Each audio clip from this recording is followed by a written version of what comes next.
This is going to be for those of you who are manifesting something that has a person related. It could be a specific person, of course, but it can also apply to stuff like you're manifesting a job promotion and your boss could be involved in that process.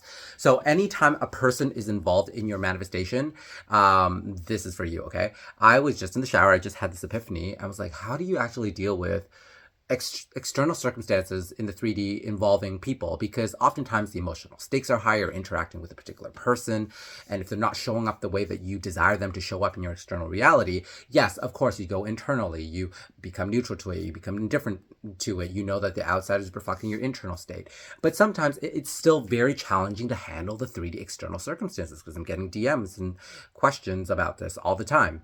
And the way that could really help a lot of you is to start perceiving that person as you, because they are ultimately you. You are all the same, right? They are simply a reflection of you. So they're going to show up the way that you show up for yourself. So why don't you just apply this in just simply perceiving them as you? If you were them, how would you respond and react to that situation? Would you treat them with kindness, with love? If you are getting angry and frustrated at them not behaving a particular way, you are only getting angry and frustrated really at yourself. And that feeling of anger and frustration comes from within. So when we put this in practice, when let's say your specific person isn't showing up, like they're not texting you back in a timely fashion that you like them to be, instead of perceiving them as other than you, other like from you, as separate, perceive them as, hey, they're just me. So why am I getting so riled up and angry at myself for this situation? Because I know that the 3D, again, the 3D external circumstance, the situation, it doesn't actually matter. It's just simply a reflection of me. It's just the illusion that they are separate from you.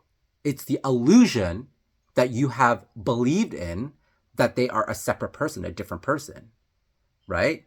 But we are all the same. We are all consciousness. And the way that reality works is that whatever we assume to be true, however we perceive them, however we assume them, but really we're just assuming things about ourselves, that's the way that they show up in the 3D external reality. So when that happens, when that situation arises, just perceive them as you. Respond in the way that you would respond to yourself. And I think that's going to break a lot of you out of the cycle of going into a loop where you're reacting or responding negatively to the situation, circumstances out there, simply because you think that they are different from you. No, they are the same. They're simply reflecting you.